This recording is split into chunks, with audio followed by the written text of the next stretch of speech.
2nd of May 2024.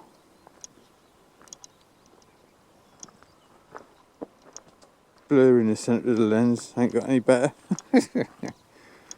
Need to get a new camera or a lens.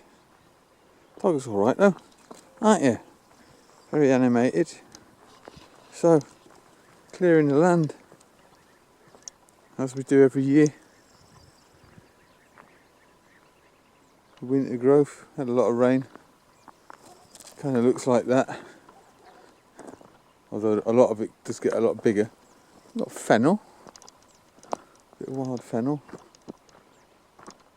It grew quite, the wild growth grew quite lush here, quite thick. You can see down the bottom there. I kind of left that bit. This is what it looks like when it's been cleared.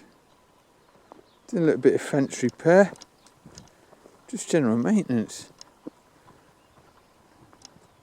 Sticking more wire, securing to the blocks where previous dogs have damaged it, probably in their attempts to get at my neighbour's sheep.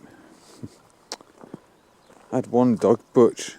He was just incredible. He could run up to the fence, grab it in his teeth and just pull a hole out of it in seconds and get through. Labrador Alsatian cross. Loved nothing better than stuffing his face. Lovely dog though. So, very lucky here. So far unmolested. And using the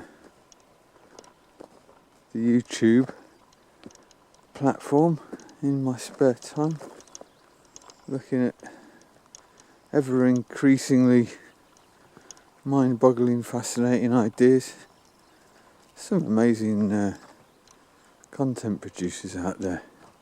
That's kept me sane-ish. All this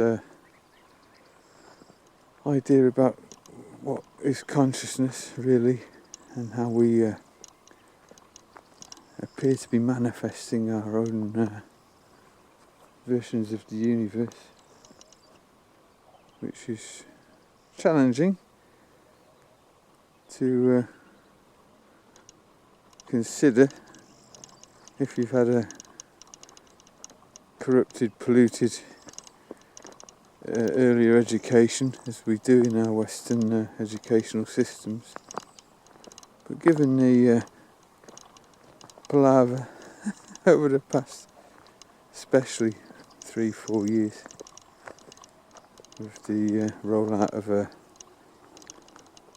alleged bioweapon and its associated political ramifications, and the obscene bureaucratic overreach by spineless, weak little people in positions of extreme power, which is fascinating, isn't it? How these weak-minded, feeble little people, these obnoxious examples of humanity, if we can call them humanity, have managed to get the jump on lions and warriors everywhere, eh? Sometimes consider the fact that perhaps it's all there for us to, a bit like being gaslit, for us to react and create, manifest. A little bit like playing into the hands of the people that would have us believe that they really are that powerful. And then maybe that's what it is, isn't it? An illusion. This material outside world is actually something we're projecting. And we decide. And that's why there seems to be a war for our minds. Because perhaps that's where the key is. How you control your own mind. With that in mind, one of the challenges I've taken on, being such a,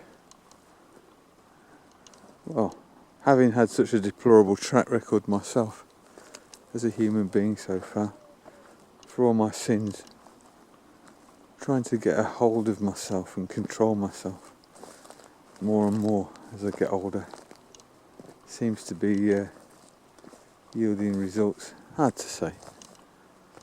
I mean, where's your control group when it's you're dealing with, you know? You can only go off your own experiences. Well, have you got anything to add to the conversation? I think enjoying life is the biggest payoff, isn't it? She seems to be quite good at that. So yeah, I've been fasting. I've been intermittent fasting for years actually, and that's steadily changing, but I do an average of 15 hours every day, which just help you save a bit of money. And you notice I've noticed my health. I don't get colds or sniffles. I did get a chest infection when I quit smoking in September. That only lasted a couple of weeks, and maybe that was the so-called new exotic name for the common cold, flu. What do they call it? COVID-19. Yeah. No, but I started doing big fasts every week. So I do a 4-week rotation. I start with a 36-hour day and a half fast, where I'm just drinking coffee, maybe a bit of water, and then the following week it'll be a 48-hour 2-day fast. Very strict, just drinking coffee. I mean, I'm almost on a dry fast because my liquid intake is very, very low. Even if I'm exerting myself. I mean, look, you know, this land clearance, for example, it doesn't look like much looking at it now, but the actual amount of biomass that gets moved, not just using a machine, but then raking it all up. This hasn't been raked yet. I've not gone over it with the rake, and this is where the heaviest growth was. Where the dog is down there, that's incredibly heavy growth. Lots of mallow, grasses, and fennel, even some blackberries. But then that all gets raked up, and a lot of it ends up going into these compost silos that I make. So you can see some raked up piles here. So you rake that all up, and then you collect it up. Now this all really needs to be irrigated because it's turning brown. It's all going to carbon. Really, you want it to be raked up while it's fresh, but it's quite sunny here and it does turn very quickly.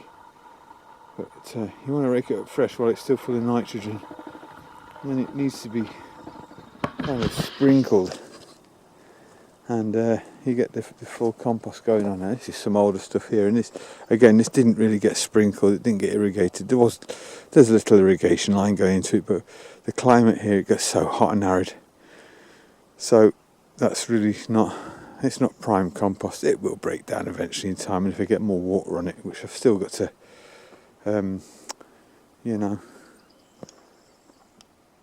calibrate my watering system. I've got a weak pump, and so not all the sprinkler heads put out as much water as I'd like them to, so it's an ongoing little project. This is where I put all my kitchen waste. Got bananas and pumpkins growing here now, a bit of exotic Brazilian sage, which is nice to take over.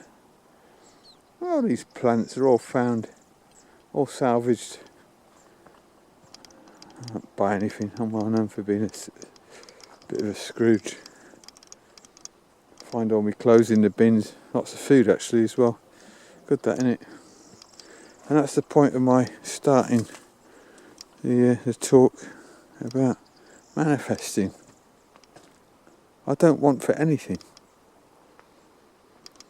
I sort of set myself up for a life here in a country far away from where I was born by choice, and how all that worked out was miraculous, really.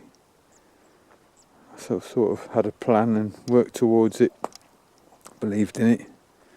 I had years and years ago a relationship with an interesting woman who she had lots of information about permaculture farming, which was new to me, and I'd sit there and read through the books, and I'd always be poring over the Mediterranean and the tropical sections dealing with permaculture in Mediterranean changing climates, and I just remember her and her family would laugh. Well, how are you ever going to find yourself in a place like that? Look at you, you're not going to amount to anything. More or less was the gist, people being what they are. And me being what I was probably didn't instill the most confidence in anyone. This was really, really massive mallow and fennel and grass on this spot here. Yeah, they'd all laugh at me. You're never going to be there. Give it up, man. You're a dreamer. They're right, I was, still am. And I've been here for over 20 years, so it works. The old dreaming thing. Just got to believe it. You guide yourself there. Something will guide you there. That all-powerful creator, spirit. More piles have raked up. So I've got to rake up a load more. I can. Yeah. Look, I was an astute atheist most of my life. Or an agnostic even, because I didn't know. And I admitted it was just something I didn't know. But as the years unfold, you get these little hints, synchronicities, and you get results, and you start seeing the miraculous unfolding as you tune into what's going on around you, and you start to experiment a little bit again. You are your own control group, and I suppose it's personal really, but just left me with the conclusion that this place is anything but what we were told it was in our compromised education. And I have to admit, actually my father was quite wealthy when I was young, and I did get sent to a couple of quite intense schools, Got expelled from both of them, which I'm quite proud about, because they turned out to be run by idiots. But they apparently gave me an education, right? Well, I rebelled against my education in these establishments because I didn't like the people that ran them, I didn't like the place, I didn't like my part in it, didn't really get along with my father, all the plans he had for me and all of that, So I was a bit of an ignoramus by design, on purpose.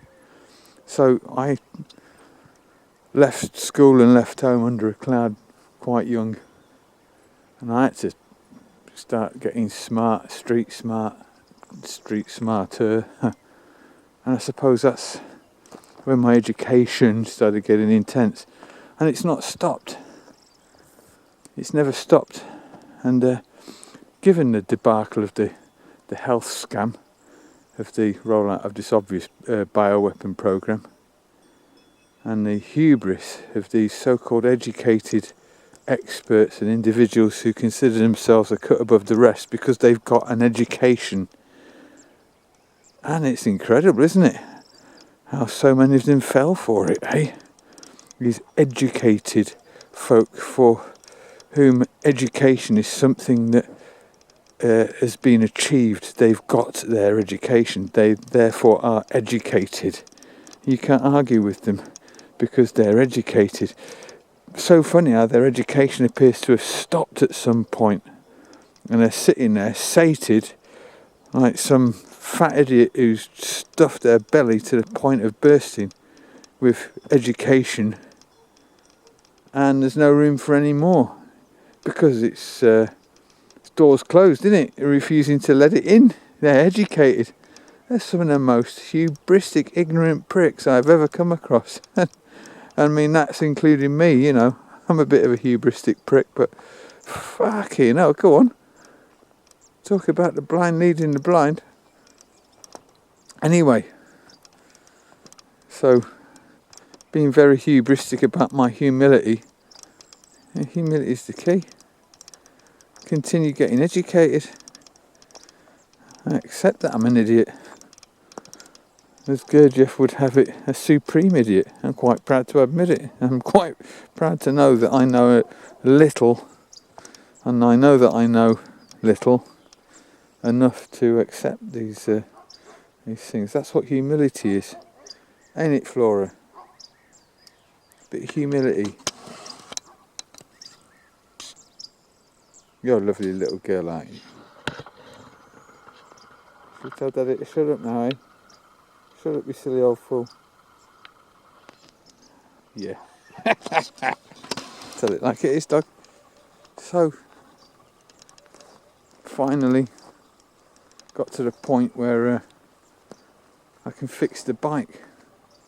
Allowed myself that luxury. God, I miss it. Little boys and their toys, you know. I've got ongoing work to do with the car and the Jeep, which hasn't gone to Africa yet. But I think we're going to get there. Finally found a reputable workshop that I trust with the beast to do all the bits I can't do. Modern tech being what it is. Seems to be issues with the deteriorated loom. Might have to get a new loom. Might cost a few quid, but that'll be fun. Anyway, I'm going to go off and clear my mate's land now. Busy day. Good stuff. Keeps you fit. Strap a ladder to the car. Off we go. Looks like it's going to be a great day. Hey, chin up.